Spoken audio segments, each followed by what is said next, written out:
Hi folks, we're back. We've gotten some newer equipment, so hopefully we can continue on with our videos. There's Bruce, he's playing, and there's Dolly. Sam is in the house, but I'm sure he'd want to say his 2 cents worth. I wanted to let you know today we're going to be planting potatoes. We have some regular white potatoes and some redskin potatoes, because after all, we are in redskin land.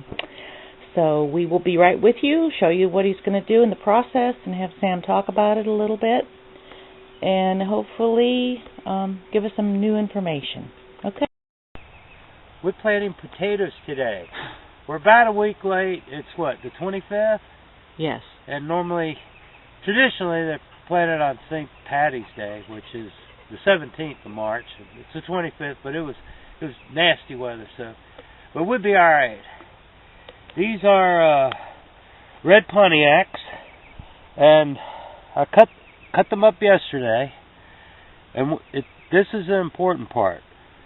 You cut them up and you let them sit for a day, so that this area here where you had cut is nice and dry. So it kind of scabs over. Makes a little scab and prevents rot. Okay. You know, it's kind of like when you get a cut and you get a scab on it, it protects it. Okay. Yeah, and every piece has to have the eyes.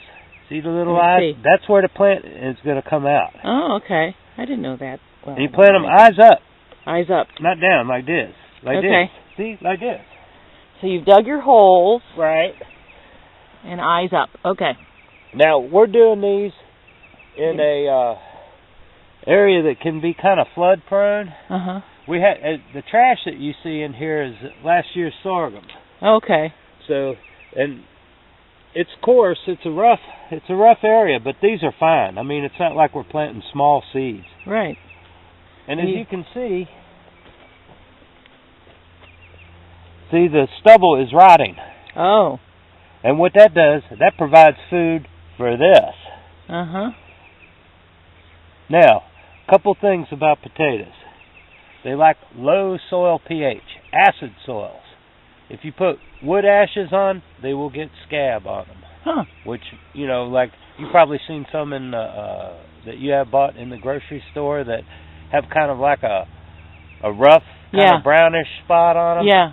That's caused by high soil pH. So Huh. they like low soil pH. So no lime, no wood ashes. Okay. And this will work fine, because when this matter rots, it'll be kind of acidic. You can see the fungus in there. See it? That's good. That's what we want. They're helping us. They're breaking this down into nutrients that this can use. Mm-hmm. So we're planting 1 row of red Pontiacs, because we're Baptists and we like potato salad.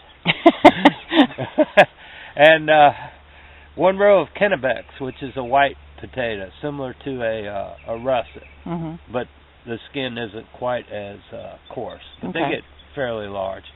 And what I'm doing, I'm digging the holes, and you plant them eyes up, and then we'll cover them up. And he's got all his little holes dug already. I mean, it's probably been a half hour since I saw him, and I came down here, and he's already got all these holes dug. So you might say, I'm good with a hoe. I'm good with a hoe. Yeah. Now, some of you might interpret that differently. The wrong way. But, but that's what we're doing. So what we're going to do, we're going to plant 1 row of these. If I have left over, I'm just going to double them up in the holes. But I'm not going to cover them up until I got them all where I want them, so I can see what's where. Okay.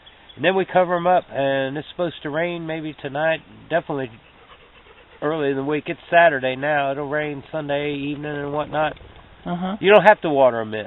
No. Not like when you're planting little other little plants like cabbage or sweet potatoes or something like that. Then you water immediately. Okay. In fact, when we do a video on that, I'm going to be sticking them, and Marcy's going to be right behind me giving them a little drink. Okay. And another good thing about another thing you want to remember about transplants, plant them in the evening.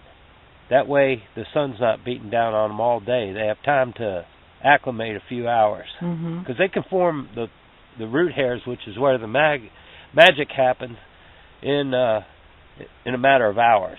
So if you keep the stress off them, they'll do much better by planting them in the evening. Okay. All right. Well, let's go about our business, and we'll follow up when we're finished. That's right. Okay. Okay. Well, as you can see, we were able to put 2 pieces of potato in each hole. The first row is the red potato, and the second is the white. So 2 rows of potatoes.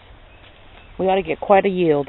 Sammy's just going over and gently covering them up. Yeah, if it floods, the crop's underground. That's right. Okay. Okay. That's right. Us and our flood history. But yeah, he's just kind of going along gently, putting the dirt on top. The soil was actually not wet, but moister than I thought it would be. Perfect. Yeah, it really is. This is good soil here. It sure is. A lot of sand in this. Later on in the year, we're going to be putting in sweet potatoes. See, the creek is right over there. Yeah. And these soils they're alluvial soils, which means they were deposited by water. Because maybe 100 years ago, the creek was right here. Yeah. And it moves around the bottom over time. Yeah. But this is good for potatoes because it's loose. It gives them places to go. Easy. They don't have to push through the hard soil. No, it's nice, soft. Yeah, it is soil, and it's got good drainage. Because you can see the sand in it. See the little shiny, tiny little sparkles? Oh, that's sand. Oh. And that's good. It's got plenty of organic material. It's ready to go. That's right. So we're just going to walk along, and he's going to cover these up. And about a week from now, maybe next weekend, you can see some weeds germinating before these come up. I'll come through here and kill all these weeds with Roundup. And it won't hurt the potato plant. It won't hurt the potatoes. As soon as it hits the soil, it loses its action. But as long as you don't hit anything you want to... Yeah, you want to grow. Keep, and if you hit a leaf, just reach down and pull the leaf off. Right. If you get a little on one leaf, just pull the leaf off. It'll be fine. Yeah. So... All right, well, these will be done... Be ready to harvest sometime probably in June. Cool. And that means plenty of potato salad.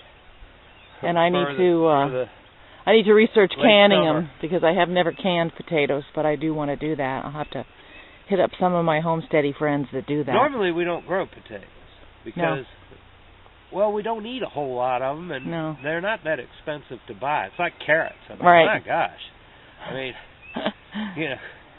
why take the time and effort? By the time you get done doing all the activity involved with it, you done spent 5 times as much as they cost at the store. Right. So, unless you really have a fondness for growing carrots, it's not economically. That's true. The best always.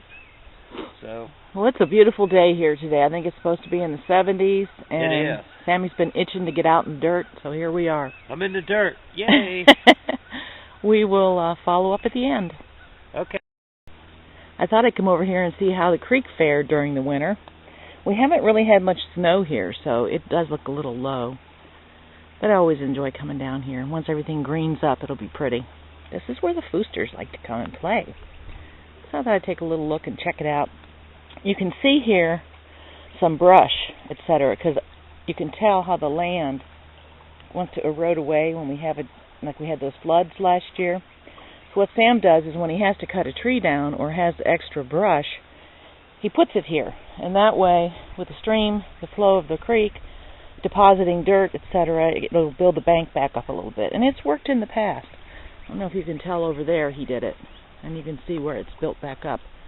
Over here is where it had receded to, and then he put brush there, and now it's kind of filling back in. Because you don't want to lose your land, And water will do that. So let's take a walk down the creek and see how the rest of it looks. So here we are, and naturally, Bruce wants to go swimming. They head here. After work when I get home and I let them out, this is where they come to. And they get in the water, and there goes Dolly. Get in, Dolly. Get in, baby. But it doesn't look too bad through winter's wear. It's still keeping its basic shape. We'll get some rains this spring, etc. It'll fill it up a little bit more, but love the creek. It's very peaceful. And I don't think you can tell, but there's little fish in there. Not anything I want to grab my fishing pole for, but now the dogs are in there, they'll scatter. There are little fish swimming in there. Dolly, what are you doing? Wet girl. All right, we'll get back to Sam and see how the potatoes are faring. Get her. Go on. Somebody's being sneaky. Dolly doesn't care. Go get her, Bruce. Go get her. Get her. Get her. Go get her. You're going to fall in. I don't think she wants to play. I think she wants to drink. Who's Mama's pretty girl? Hmm? Ah! You want to get me wet? Who is Mama's pretty girl? Huh? Yeah, you're the one that went in there. Well, they're all in the ground. Now, all it needs is time and water and sunlight, and they'll do their thing. It's important that I keep the weeds out of them, and potatoes are, they get a lot of different kind of bugs. So, you got to be diligent. You got to observe them, and when you see, like a Colorado potato beetle, and there's a few others, kill them. Because they kill your plant. The plant provides the ingredients to make the potatoes, and not big plant, good potatoes. Little plant, little potatoes. So that's why you see people grow them sometime, and when they go to harvest, they're real small. Pretty much, or no? Well, you'll have different sizes of potatoes. I mean, you'll have some that are like this, and some that are larger. They just vary. Yeah, they're kind of fun. But this is a good place for them, because if it floods, they're underground. They won't get washed away. I mean, plants might get beat up a little bit, but like I say, they'll probably be done by the end of June. Right. So that gives us time, if we want to get them out of here, to put something else in, like beans or whatever. You can get 2 crops, because as long as they don't take a long time. Beans don't take, but they're short, 50-some days, 2 months maybe to mature. But see, the Irish like these things because, well, they're a New World plant. They didn't have them until the explorers found them in South America. And the Irish like them because when the bad guys would come and run through their crops, like wheat or barley or whatever, they could destroy that. But these are underground. So the bad guys couldn't really get to them as easy. They run their horses through there, and they probably just end up propagating more of them than anything else. So it worked out pretty good until that little incident where they got a blight and they killed them all, and then they got starved. But, enough of history. But, it looks good, Sammy. You finally got to dig in the dirt today. Yeah, but we'll see what happens. Yeah. I mean, the deer don't like them too much, but they do. Now, the rest of this patch over here is going to be sweet potatoes. Yes. And I'm excited for that. They're aggressive growers. They by July, you will not see any ground over here. You'll just, if all goes well, you will just see like a blanket of greens and vines. Another advantage to that is that the deer like to eat the foliage of the sweet potatoes, which means they'll be right here. Which means that's not a very far distance from here to the freezer. So that's another crop. That's right. We'll have meat and potatoes. That's right. American diet. Anyway, that's what our intentions are, and there's a lot of cleanup left to do here and whatnot. I still got 1,000 things to do, but we're blessed because we're ahead. I got all these gardens worked up in February. And those over there. Yeah, it's unheard of. It's the first time in over 20 years that I've been able to do that, because we had a dry, warm spell in February, and I was able to get out here and get it set up. So we're off to a good start, and Lord willing, things will go fine. But if not, that's just the way it goes. Anyway, we'll keep y'all updated as things go along. And we'll do a follow-up, see how they're growing. Yeah. And maybe later in July or something, Marcy will show y'all how to make some really good potato salad.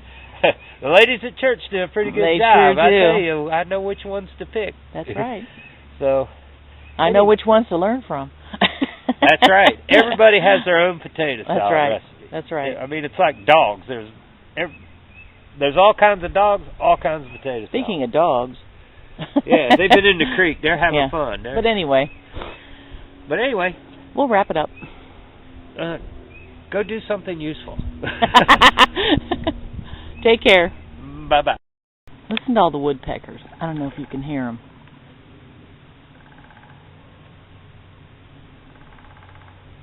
Sounds like a big one. Hi, Bruce. Did you come to see the woodpecker? Oh, buddy. I love the outside noises. Just stand out here and listen to them. Sure, you get the city, not city noise, but the airplane noise. And it's a beautiful day. Hear the chickens in the background. There's one rooster. I'm just rambling. Enjoying this day. It's gorgeous. Sam's about to mulch the asparagus. Okay, one more thing on my nature trip today. Do you see all these wood chips? This is from woodpeckers. Check this out, how they have just... It was an old stump that was here. Man, once they found it, check it out. It's kind of fascinating if they could... Those little beaks could tear into it like that. I don't know what kind of tree it is. I gotta get in my jacket. I mean, it's kind of dried. I guess it probably wasn't that hard to do. But I find it interesting that they tore this apart like this. Pretty cool.